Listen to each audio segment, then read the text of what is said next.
Welcome to स्के novel verse, जहां कहानियां एक नई दुनिया बनती है। कहानियों का सफर यहीं से शुरू होता। दोपहर की सुनहरी धूप केंद्रीय उच्च विद्यालय की मजबूत शीशे की खिड़कियों से छनकर आ रही थी। कक्षा 10 की साफ सुथरी मेज़ों पर धूप की लंबी गर्म लकीरें पड़ रही थीं, लेकिन ये चमक कमरे पर छाए भारी सन्नाटे को दूर नहीं कर पा रही थी। सामने श्री अर्जुन खड़े थे, लंबे और शांत, उनकी आंखें सामने बैठे युवा चेहरों पर गंभीरता से घूम रही थीं। उनके पीछे डिजिटल शाम ठंडी सटीकता के साथ चमक रहा था, जिस पर शब्द प्रदर्शित थे, महान विद्या 2050। 50 साल पहले अर्जुन ने शुरू किया। उनकी आवाज़ नपी तुली थी, लेकिन उसमें एक अटूट वजन था। 5 जुलाई को आकाश फट गया था। एक दरार अनदेखी और अकल्पनीय हमारे वायुमंडल को चीरती हुई आई। उसमें से एक अजीब चमकदार गैस उतरी, जिसने कुछ ही घंटों में पृथ्वी को ढक लिया। और उस गैस के साथ हमारी दुनिया हमेशा के लिए बदल गई। कक्षा में चुप्पी छाई हुई थी। कहानी परिचित थी, बचपन से ही उन्हें रटाई गई थी, लेकिन इसकी भयावहता कभी कम नहीं होती थी। गैस ने हर उस चीज़ को बदल दिया जिसे उसने छुआ। पौधे, जानवर, यहाँ तक कि हमें भी। जहाँ प्रकृति ने तेजी से अनुकूलन किया, वहीं मानव का विकास लड़खड़ाते हुए आगे बढ़ा। लेकिन ये सब नहीं था। महाद्वीप खुद ही खिसकने लगे, एक ही विशाल महाद्वीप में मिल गए। हालांकि ग्रह का 70% हिस्सा महासागर बना रहा, पृथ्वी अब वह जगह नहीं थी जिसे हमारे पूर्वज जानते थे। हवा में एक हल्की गुनगुनाहट भर गई, क्योंकि एक होलोग्राफिक ग्लोब हवा के बीच में धीरे धीरे घूम रहा था, जो बदले हुए ग्रह को दिखा रहा था। पहले 6 महीनों में 1 अरब लोग मारे गए। सन्नाटे को चीरती हुई एक आह सुनाई दी। आंकड़ा हमेशा रीढ़ की हड्डी में सिहरन पैदा कर देता था, चाहे इसे कितनी बार भी दोहराया जाए। और फिर आया दानव ज्वार। अर्जुन ने अपनी स्क्रीन पर टैप किया और विकृत भयानक राक्षसों की तस्वीरें दिखाई दी, मांस और शक्ति के विशाल गुर्राते हुए जीव। मानवता अपनी पूरी ताकत से लड़ रही थी, लेकिन राक्षसों का कुछ भी नहीं बिगाड़ पा रही थी। टैंक, लड़ाकू विमान, बंदूकें, स्नाइपर, ग्रेनेड, कुछ भी इन राक्षसों को नुकसान नहीं पहुंचा सका। इसलिए उन्हें अपने अंतिम विकल्प का सहारा लेना पड़ा, परमाणु बम। परमाणु प्रतिक्रिया तत्काल थी और विनाशकारी। यह एक आपसी विनाश जैसा था। पूरे क्षेत्र रेडियोधर्मी बंजर भूमि में बदल गए। लोग चींटियों की तरह मर गए। मानवता की आखिरी उम्मीद किलेबंद क्षेत्रों में इकट्ठा होना था, जिन्हें हम अब आधार शहर कहते हैं। वह रुके, इस भयावहता को बैठने दिया और फिर जारी रखा। इस बार उनकी आवाज़ में श्रद्धा का भाव था, लेकिन राख के बीच उम्मीद उभरी। नए महाद्वीप के पास एक अजीब द्वीप सतह पर आया, जो एक अलौकिक वातावरण में घिरा हुआ था। दुनिया के नेता हर जगह आशा की एक किरण तलाश रहे थे। सब कुछ दांव पर लगाकर मानवता ने एक अभियान भेजा। उन्होंने जो पाया, उसने इतिहास का रुख बदल दिया। छवि एक विशाल मलबे में बदल गई। एक आधा दफन विदेशी अंतरिक्ष यान, जिसका खोल दागदार था लेकिन निष्क्रिय शक्ति के साथ धीरे से गूंज रहा था। खंडहरों के अंदर ज्ञान था, हमारी समझ से परे। और इससे भी महत्वपूर्ण, युद्धकला का एक रास्ता, जिसने मनुष्यों को ब्रह्मांडीय ऊर्जा को अवशोषित करने की अनुमति दी। छात्र अपनी सीटों पर सीधे बैठ गए। ये वह हिस्सा था जो हर बार उनकी आंखों में चिंगारी भर देता था। 1 साल बाद पहला युद्धकला योद्धा पैदा हुआ। उसके बाद कई युद्धकला योद्धा विभिन्न आधार शहरों में उभरे। वैज्ञानिकों ने विदेशी तकनीक से लेजर बंदूकें का आविष्कार किया। आधार शहर को मजबूत किया गया। युद्धकला योद्धाओं ने राक्षसों से लड़ना शुरू कर दिया और उन्हें दूर धकेलना शुरू कर दिया। उन्होंने पूरे महाद्वीप में जांच शुरू की। कई अन्य विदेशी खंडहर पाए गए। नई तकनीकें भी खोजी गईं। मानवता फिर से फलने फूलने लगी। लेकिन हमारे गर्व ने हमें अंधा कर दिया। विकास के ठीक 30 साल बाद हमने सोचा कि हम राक्षसों से अपनी ज़मीन वापस ले सकते हैं, और हमने राक्षसों के खिलाफ एक निर्णायक लड़ाई शुरू कर दी। लेकिन हमने कुछ पूरी तरह से गलत अंदाज़ा लगा लिया। समुद्र, पृथ्वी पर सबसे रहस्यमय जगह। आपदा के बाद मानवता ने समुद्र के आसपास ज़्यादा उद्यम नहीं किया था, इसलिए उन्हें कोई अंदाज़ा नहीं था कि समुद्र की गहराई में क्या छिपा है। छवियां महासागरों में बदल गईं, विशाल लहरें, रसातल से उठते हुए भयावह समुद्री जीव, पनडुब्बी के आकार के या उससे भी बड़े शार्क, विमान वाहक पोत जैसे वेल, इतने शक्तिशाली चिमटे वाले लॉबस्टर जो गर्म चाकू से मक्खन काटने की तरह स्टील को नष्ट कर सकते थे। हमने दुनिया के 70% हिस्से को कम आंका, जिसे हम देख नहीं सकते थे। और फिर आया सागर सम्राट। कक्षा में अंधेरा छा गया। एक विशाल ऑक्टोपस, एक द्वीप के आकार का, पानी से उठा। उसकी आंखें द्वेष से चमक रही थीं। उसकी हर स्पर्शरेखा मृत्यु का विकिरण कर रही थी। कोई तकनीक इसे रोक नहीं सकी। शहर डूब गए। युद्धकला योद्धा, नायक गिर गए। अर्जुन का लहजा दबी आवाज में हो गया। और फिर वह आया, गरुड़, नील तारा पर चलने वाला अब तक का सबसे मजबूत इंसान।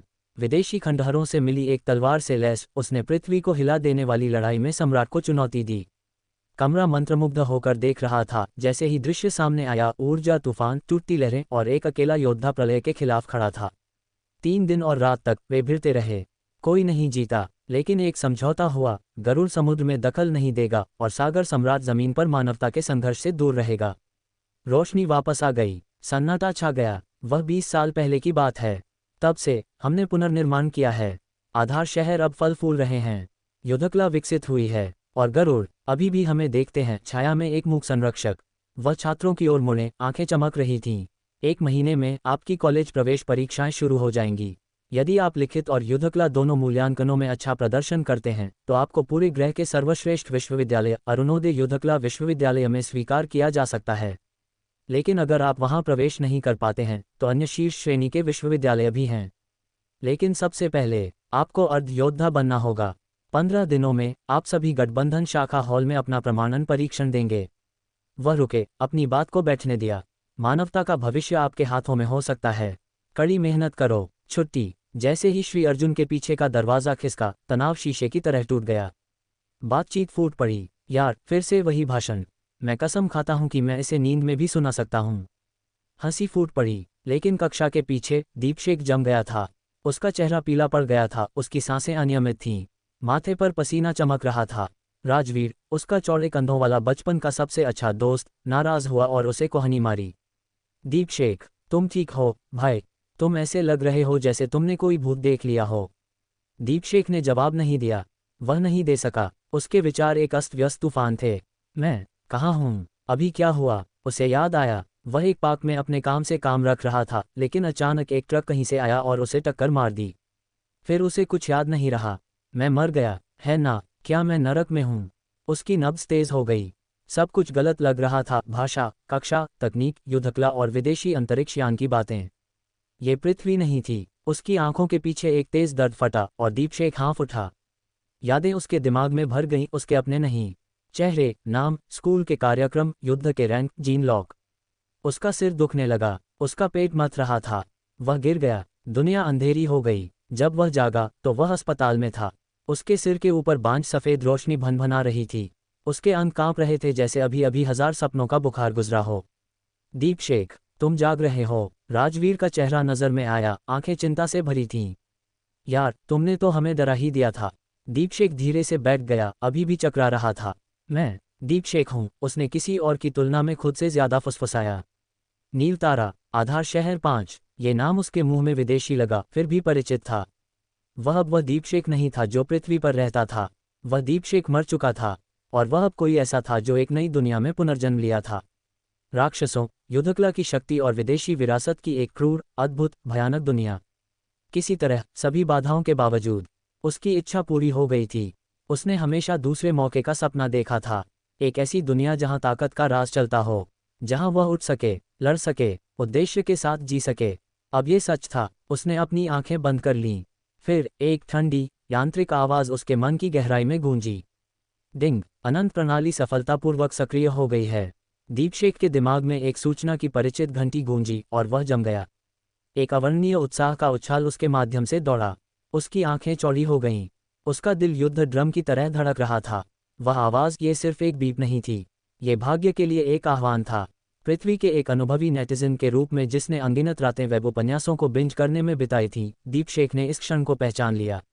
उसने इसे 100 बार पढ़ा था, कहानियां जहां साधारण नायकों को रहस्यमय प्रणालियां, धोखाधड़ी जैसी क्षमताएं दी जाती थीं जो उनके जीवन को उलट-पुलट कर देती थीं। यह महानता की शुरुआत थी। अब यह उसके साथ हो रहा था। उसके पास एक प्रणाली थी।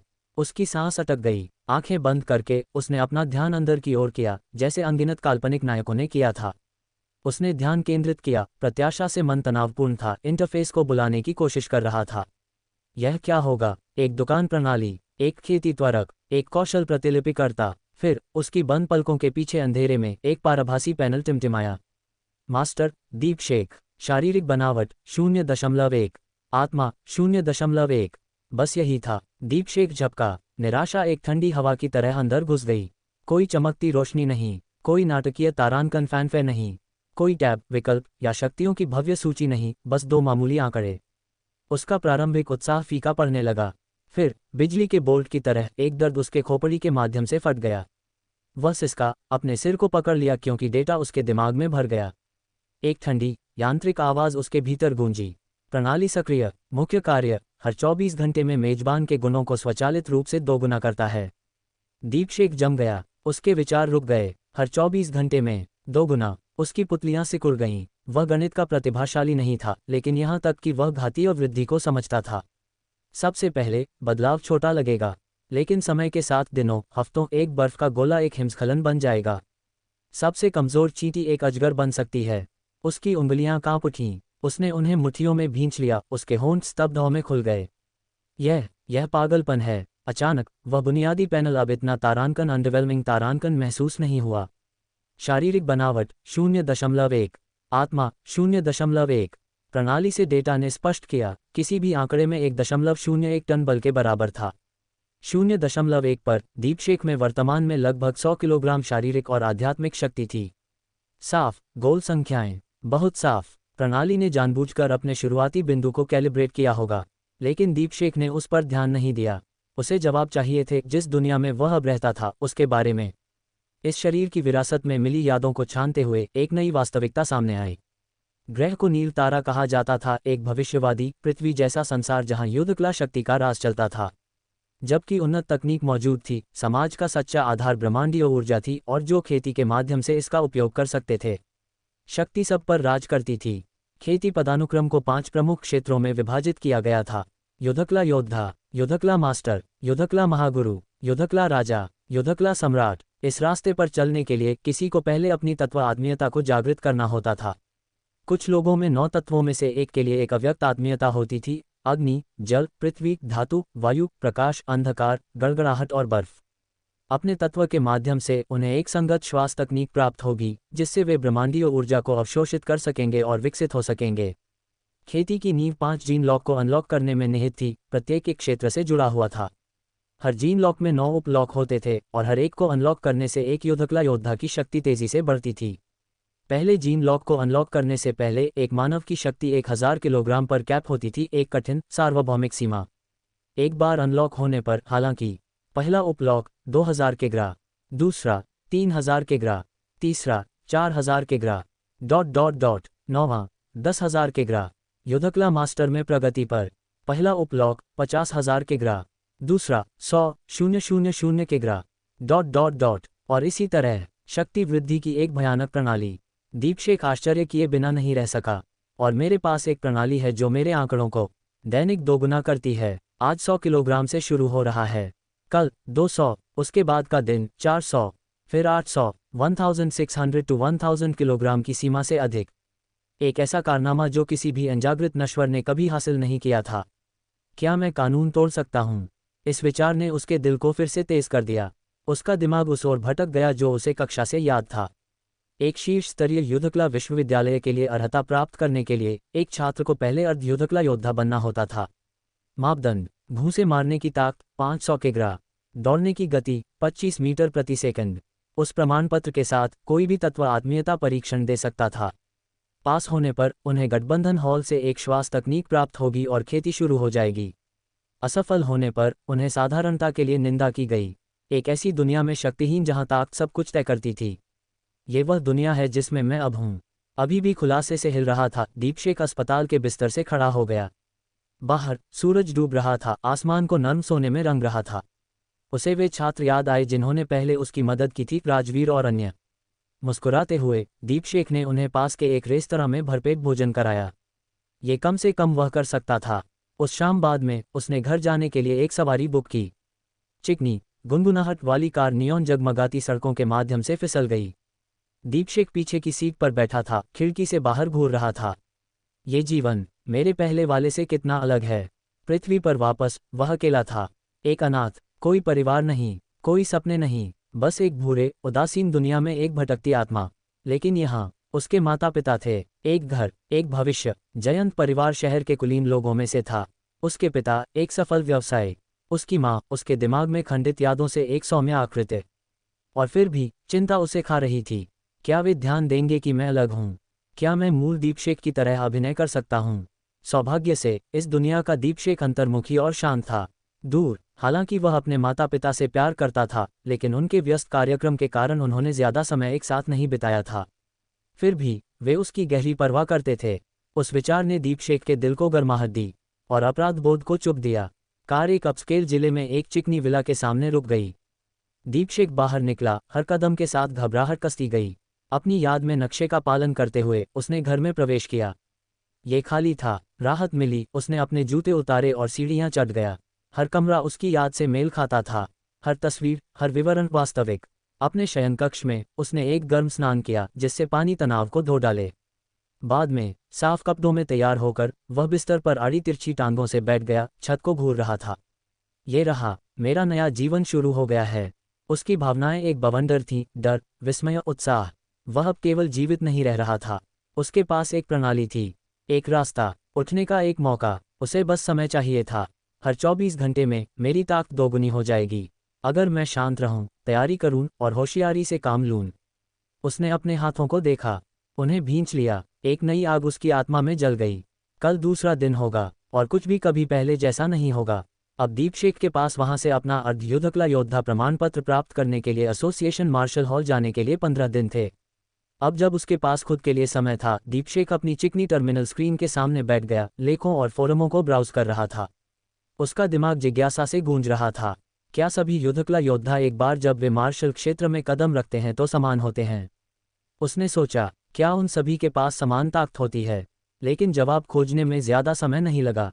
नहीं, ब्रह्मांड कभी निष्पक्ष नहीं था, न तो उसके पिछले जीवन में और न ही निश्चित रूप से इस एक में।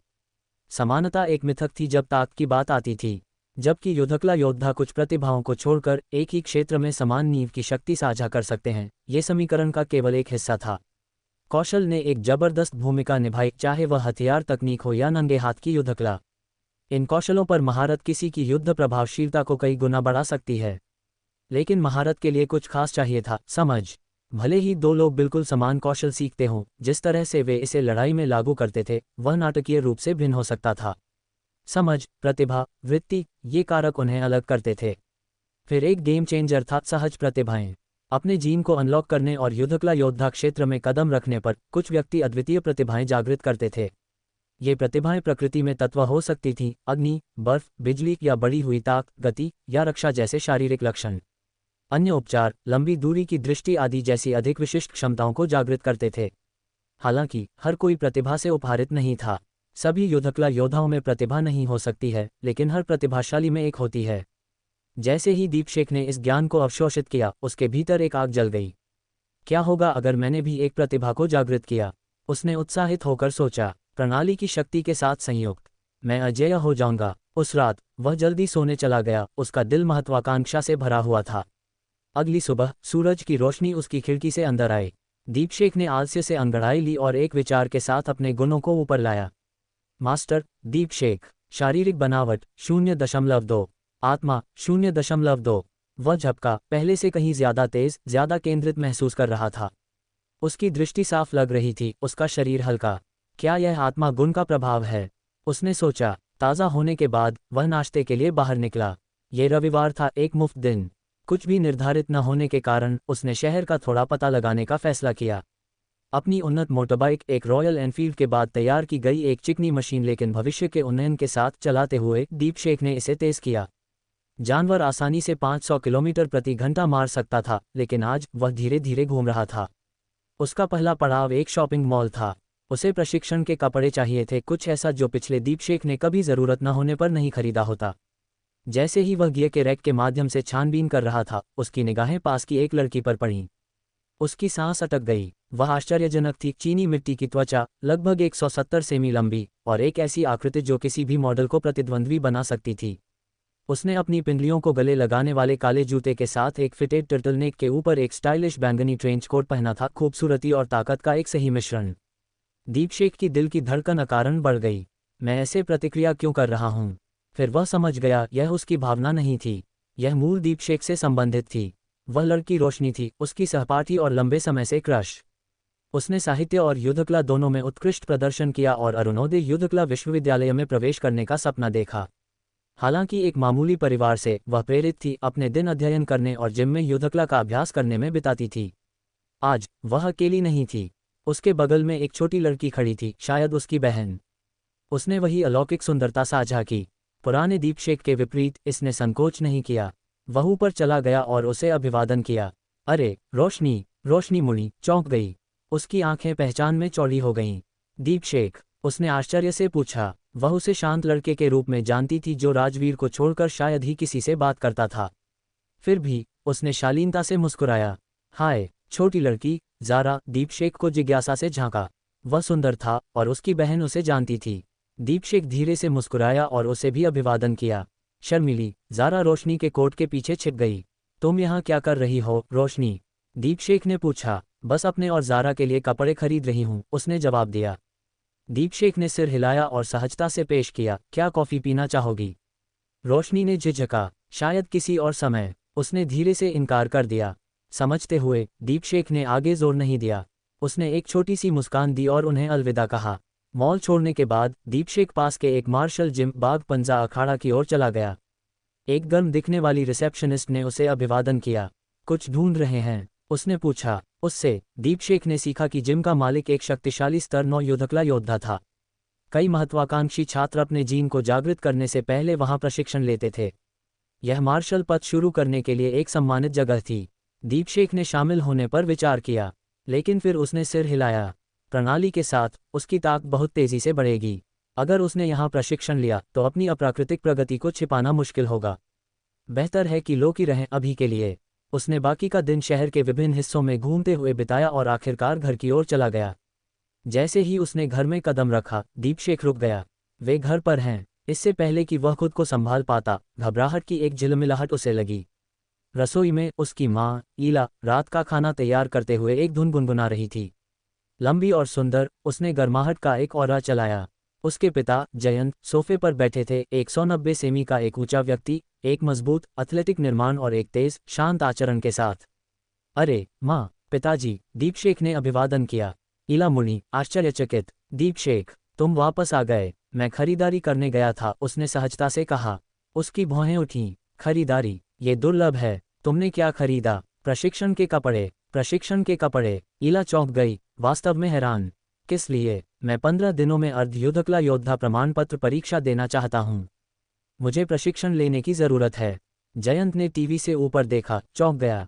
उसका बेटा, जो हमेशा अनिच्छुक और महत्वाकांक्षी नहीं लगता था, मार्शल प्रमाणन के बारे में बात कर रहा था। इतनी अचानक जल्दी क्यों, दीपशेख? जयंत ने पूछा। उसकी आवाज़ चिंता से भरी थी लेकिन जिज्ञासा भी थी। दीपशेख ने अपने पिता के स्वर में गर्माहट महसूस की। ये संदेह नहीं था, ये देखभाल थी। मैं एक शीर्ष विश्वविद्यालय में जाना चाहता हूँ, पिताजी। मुझे प्रवेश के लिए उस प्रमाण पत्र की ज़रूरत होगी। एक लंबी चुप्पी थी। ईला की आंखें नर्म हो गईं और जयंत पीछे झुक गया, विचारशील। उनका बेटा बदल रहा था। वह अब वही शर्मीला, पीछे हटने वाला लड़का नहीं था। उसकी आंखों में आग थी। उसकी आवाज़ में उद्देश्य था। उन्होंने एक नज़र का आदान प्रदान किया, शांत गर्व का। ईला एक मुस्कान के साथ उसकी ओर मुड़ी। ठीक है, फिर तुम रात के खाने के लिए क्या चाहते हो? दीपशेख मुस्कुराया। लहसुन चावल के साथ काली मिर्च ग्रिल्ड बीफ कैसा रहेगा? तुम्हें मिल गया, वह हंसी। जैसे ही दीपशेख अपने कमरे की ओर बढ़ा, वह मुस्कुराए बिना नहीं रह सका। क्या आप दीपशेख की कहानी के अगले भाग को जानना चाहेंगे, या क्या आप चाहते हैं कि मैं उसके अर्धयोद्धा प्रमाणन परीक्षा की तैयारी पर ध्यान केंद्रित करूं? दीपशेख शांति से बिस्तर पर लेटा रहा।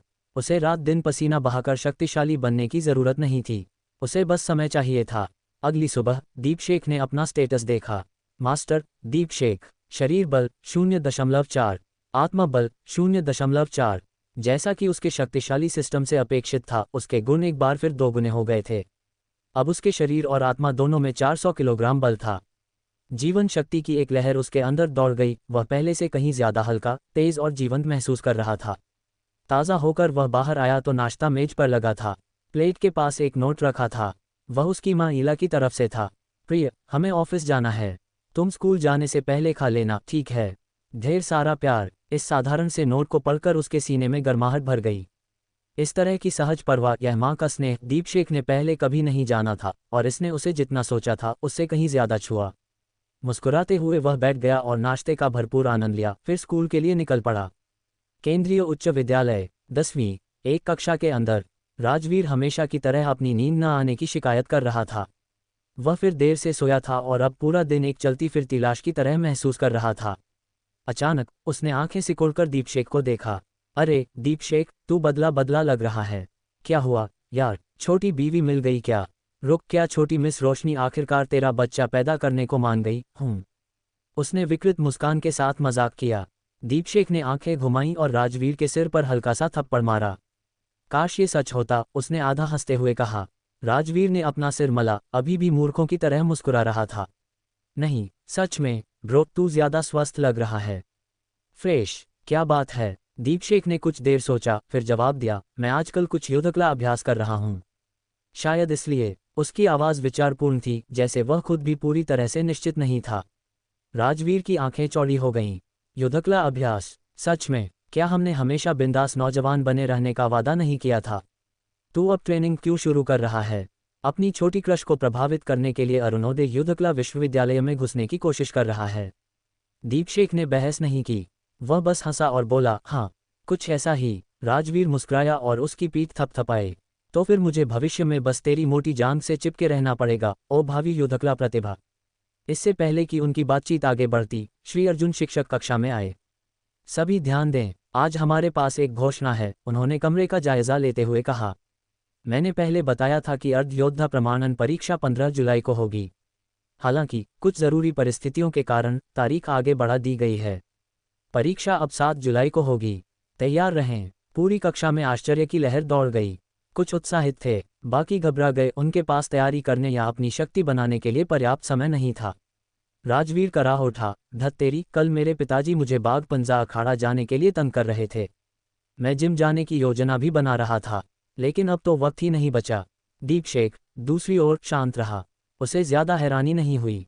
उसकी वर्तमान गति से वह कल तक आवश्यक सीमा को पार कर चुका होगा और फिर भी उसके पास 4 दिन बाकी होंगे। शक्ति का सहज प्रदर्शन। कक्षा के बाद दीपशेख और राजवीर कैंटीन में एक साथ दोपहर का भोजन करने गए। लाइन में इंतजार करते समय किसी ने अचानक दीपशेख को पीछे से धक्का दिया, जो उससे आगे निकलने की कोशिश कर रहा था। बिना सोचे दीपशेख ने उस व्यक्ति की कलाई पकड़ी और एक सहज, स्वाभाविक गति में उसे उसकी पीठ के पीछे मोड़ दिया। एक चीख हवा में गूंज गई। छोड़ो, छोड़ो! वह मयंक था, स्कूल का एक छोटा मोटा दबंग। एक अमीर परिवार से आने वाला मयंक के दादा कोई और नहीं बल्कि जाने माने युद्धकला मास्टर श्रीकांत थे। दीपशेख को इनमें से किसी की परवाह नहीं थी। वह बस धक्का देने का जवाब दे रहा था। मयंक छटपटाया और चिल्लाया, मूर्ख! क्या तू जानता है मैं कौन हूँ? मैं मयंक हूँ, खुद श्रीकांत का पोता। दीपशेख मुस्कुराया, अच्छी बात है, मैं बस दीपशेख हूँ। पास खड़े छात्र हंस पड़े। अपमान से मयंक का चेहरा लाल हो गया। वह जहाँ भी जाता था, लोग उसका पक्ष लेने के लिए उतावले रहते थे। लेकिन यह आदमी, ये दीपशेख, नियमों से नहीं खेल रहा था।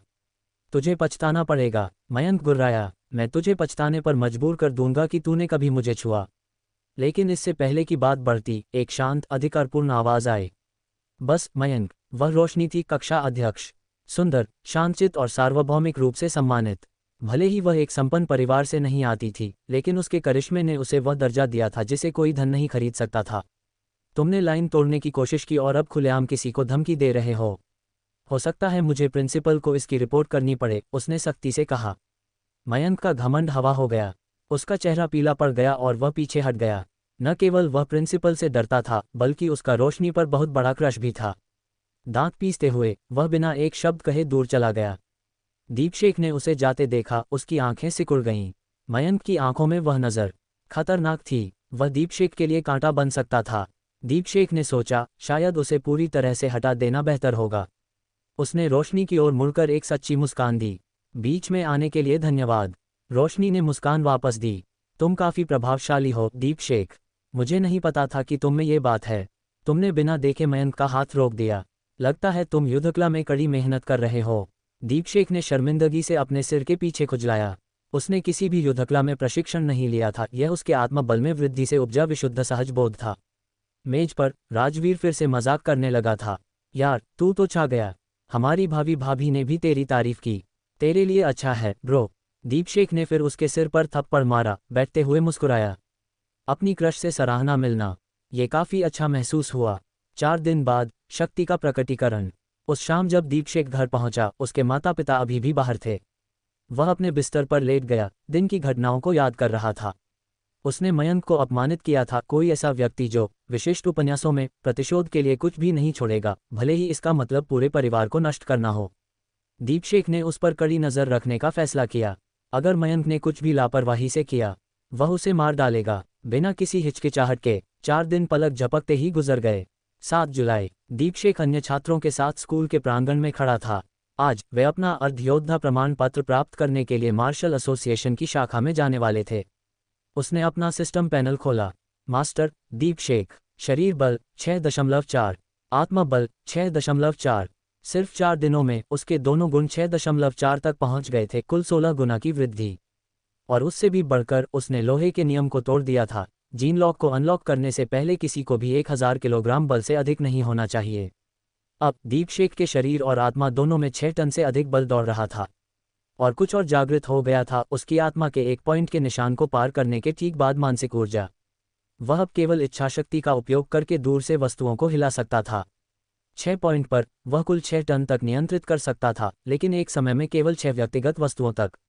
भले ही कुल द्रव्यमान सीमा के भीतर हो, वह एक साथ 6 से अधिक चीजों में हेरफेर नहीं कर सकता था। फिर भी दीपशेख चिंतित नहीं था। वह आगे बढ़ते हुए चीजों को समझ लेगा। उसकी आंखें प्रांगण में घूमी और मयंक पर टिकीं। अजीब तरह से मयंक ने पिछले 4 दिनों में कोई हरकत नहीं की थी। इसने दीपशेख को आश्चर्यचकित किया, लेकिन उसने इस पर ज्यादा ध्यान नहीं दिया। मयंक, हालांकि जहरीले क्रोध से उबल रहा था, वह दीपशेख के बारे में अपने पिता के पास गया था, लेकिन उसे प्रमाणन के बाद तक रुके रहने के लिए कहा गया था। एक बार जब उसके हाथ में वह प्रमाण पत्र होगा, तो दीपशेख कुचलने के लिए एक कीड़े से ज्यादा कुछ नहीं होगा। मयंक ने शरीर मजबूत करने वाला द्रव भी लिया था। उसकी वर्तमान शक्ति 700 किलोग्राम से अधिक हो गई थी। उसे विश्वास था कि वह शानदार ढंग से पास होगा। उसने दीपशेख को घूरा और फुसफुसाया, बस इंतजार कर, आज के बाद मैं तुझे दिखाऊंगा कि असल नर्क क्या होता है। शक्ति का आकलन। श्री अर्जुन आगे बढ़े, एक छोटा प्रेरक भाषण दिया और छात्रों को बस में बिठाया।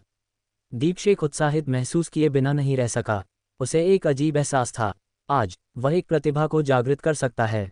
देखते हैं भविष्य क्या लाता है। बस धीमी गति से ब्रेक की हल्की आवाज के साथ रुकी। दीपशेख ने खिड़की से बाहर देखा। उसकी आंखें उनके सामने खड़ी ऊंची संरचना को निहार रही थीं।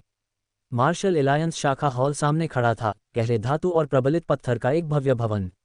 इसकी दीवारों पर प्राचीन युद्धकला के प्रतीक खुदे हुए थे, जो पीढ़ी दर पीढ़ी चली आ रही शक्ति की विरासत का प्रतिनिधित्व कर रहे थे।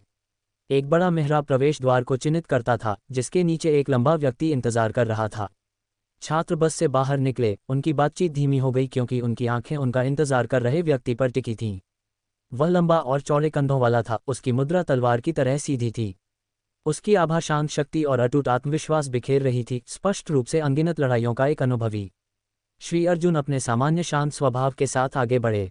छात्रों, ये ऋषभ हैं, उन्होंने घोषणा की। वह इस मार्शल एलायंस शाखा के एक वरिष्ठ कार्यकारी अधिकारी हैं और एक युद्धकला मास्टर भी। वह आज की परीक्षाओं की देखरेख करेंगे। दीपशेख ने एक भौं उठाए। एक युद्धकला मास्टर यहाँ, ये पहले से ही काफी प्रभावशाली लग रहा था, लेकिन जिसने वास्तव में उसका ध्यान खींचा वह ऋषभ का व्यवहार था। जिस क्षण ऋषभ अर्जुन की ओर मुड़ा, उसका लहजा सूक्ष्मता से बदल गया और उसकी पीठ थोड़ी और सीधी हो गई। उसकी आंखों में सम्मान की एक झलक थी, वह सम्मान जिसे नकली नहीं किया जा सकता था, जैसे वह अपने से कहीं ऊंचे रैंक वाले व्यक्ति के सामने खड़ा हो।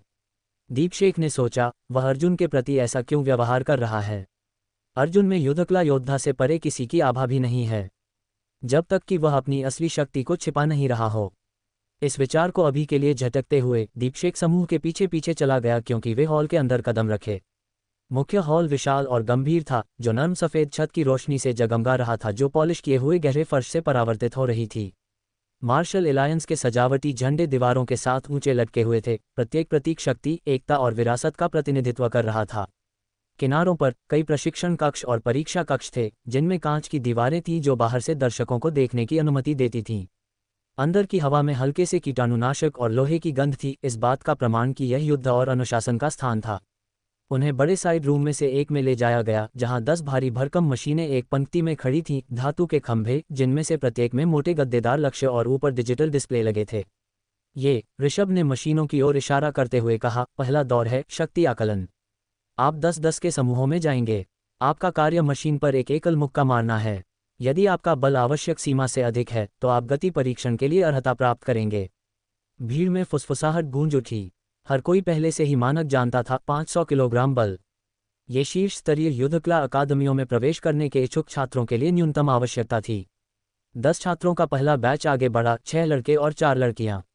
उनमें से प्रत्येक ने एक मुक्केबाजी मशीन के सामने अपनी स्थिति ली। कुछ ने अपनी बाहें खींची, दूसरों ने अपनी कलाइयां हिलाईं। कमरे में तनाव बढ़ गया। शुरू करें, ऋषभ ने निर्देश दिया। छात्रों ने अपनी मुट्ठियां उठाईं। उन्होंने अपने पैरों और मुद्राओं को समायोजित किया, गहरी सांस ली और फिर एक साथ उन्होंने वार किया। धम्म। 10 मुक्कों की गड़गड़ाहट छोटे विस्फोटों के एक वॉली की तरह कक्ष में गूंज उठी। मशीनें तेज हो गईं क्योंकि प्रत्येक डिस्प्ले पर संख्याएं तेजी से ऊपर नीचे होने लगीं। मशीन 1 400 किग्रा, मशीन 2 600 किग्रा, मशीन 3 500 किग्रा, dot dot dot dot dot dot, machine 10 533 किग्रा। जब संख्याएं स्थिर हो गईं तो ऋषभ ने एक संक्षिप्त सहमति दी। आप में से 6 पास हो गए। जो 4 असफल हुए वे तबाह दिख रहे थे। उनके सिर नीचे झुक गए और एक लड़की ने अपनी मुट्ठियां भींच लीं, थोड़ी कांप रही थी। महीनों, अगर वर्षों नहीं, के प्रशिक्षण ने इस क्षण तक पहुंचाया था और वे कटौती में नहीं आ पाए थे। श्री अर्जुन आगे बढ़े, उनकी आवाज़ गर्म लेकिन दृढ़ थी। निराश न हो, उन्होंने कहा। शीर्ष अकादमियों में जगह न मिलना अंत नहीं है। द्वितीय स्तरीय विश्वविद्यालय हैं और इससे कहीं ज्यादा रास्ते हैं जिनके बारे में आप जानते हैं। सेना में शामिल हों, एक मुक्त योद्धा के रूप में प्रशिक्षण लें। आपकी यात्रा यहाँ समाप्त नहीं होती है। कभी कभी जो जल्दी ठोकर खाते हैं वे बाद में सबसे ऊंचे उठते हैं। उनके शब्दों में वजन था। वे किसी ऐसे व्यक्ति के शांत अनुभव को साथ लाए थे जिसने शायद कई लोगों को उठते और गिरते देखा होगा। असफल छात्रों ने ऊपर देखा, उनकी आंखें थोड़ी उज्ज्वल थीं। दर्द गायब नहीं हुआ, लेकिन यह मन पड़ गया जिसकी जगह संकल्प ने ले ली। जो 6 पास हुए वे खुशी से झूम उठे, कुछ ने एक दूसरे से हाई फाइव का आदान प्रदान किया और छात्रों को बुलाया गया। दूसरे बैच में 5 ने परीक्षा पास की। फिर तीसरा बैच आया, मयंक का बैच। कमरा खासा शांत हो गया। मयंक एक अभिमानी चाल के साथ अपनी मशीन के पास गया, कंधे पीछे थोड़ी ऊपर उठी हुई थी। घबराहट का कोई निशान नहीं था, केवल आत्मविश्वास। उसने धीरे धीरे जानबूझकर अपने दस्ताने समायोजित किए, ये सुनिश्चित करते हुए कि हर कोई उसे देखे। उसने जोर से सांस छोड़ी, एक उत्कृष्ट मुद्रा ली और एक मुक्का मारा। डिस्प्ले ने बीप किया क्योंकि संख्या तेजी से चढ़ गई। 100, 300, 600, 750 किग्रा। कमरे में आश्चर्य भर गया। 750, किसी ने फुसफुसाया। अविश्वसनीय, दूसरे ने कहा। वास्तव में श्रीकांत परिवार कुछ और ही है। पुराने मास्टर श्रीकांत के बाद एक और अजगर उभरा है। मयंक स्थिर खड़ा रहा, मुस्कुरा रहा था। प्रशंसा भीड़ से संगीत की तरह गुजर गई। वह थोड़ा घूमा, उसकी आंखें किसी को तलाश रही थीं। दीपशेख। लेकिन दीपशेख का भाव नहीं बदला। कोई विस्मय नहीं, कोई ईर्ष्या नहीं, बस एक शांत अपठनीय स्थिरता। इससे मयंक गहराई से चिढ़ गया। उसने फुसफुसाया, अपनी मुट्ठियां भींच लीं। बस इंतजार कर, तू गंदा कीड़ा। इस परीक्षा में फेल हो जा और तुझे हमेशा के लिए मेरी छाया में खड़े होने का पछतावा होगा। फिर अगला समूह आया। रोशनी और राजवीर इसमें थे। राजवीर झिझकते हुए आगे बढ़ा। उसने बाएं और दाएं देखा, फिर मशीन 2 पर ध्यान केंद्रित किया। रोशनी, इसके विपरीत, हमेशा की तरह शांतचित्त थी।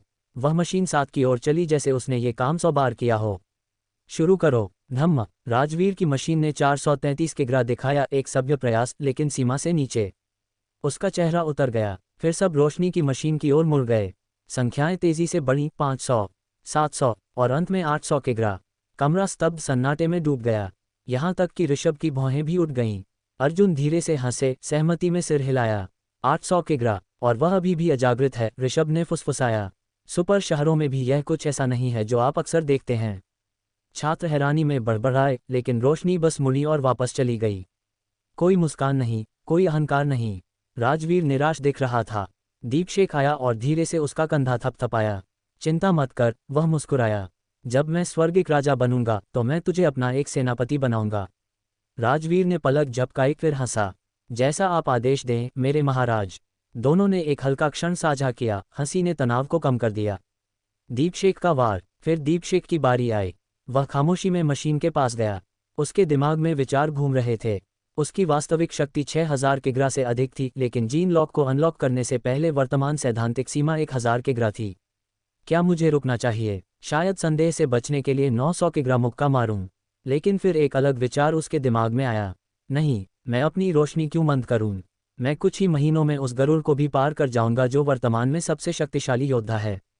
उन्हें देखने दो। उसने बिना किसी मुद्रा के अपनी मुट्ठी उठाई। कोई मुद्रा नहीं, कोई तैयारी नहीं। छात्र फिर से फुसफुसाए। वह क्या कर रहा है?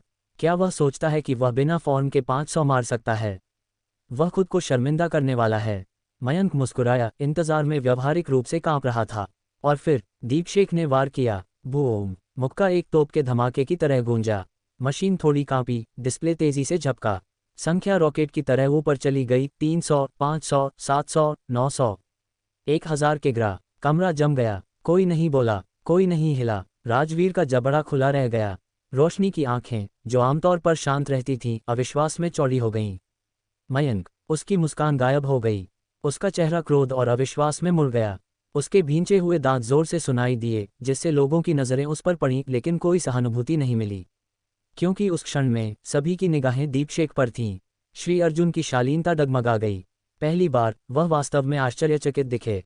और ऋषभ, उसकी आंखें चमक उठीं। छात्र दीपशेख, उन्होंने धीरे धीरे आगे बढ़ते हुए कहा, वह असाधारण था। मैं कह सकता हूं कि शायद कुछ सुपर शहरों में भी तुम्हारे जैसा कोई नहीं होगा। उन्होंने एक हाथ आगे बढ़ाया। तुम्हारा उज्ज्वल भविष्य है, मैं बारीकी से देखता रहूंगा। अर्जुन उनके बगल में हंसे। बुरा नहीं है, बच्चे। दीपशेख ने बस सिर हिलाया, हमेशा की तरह शांत।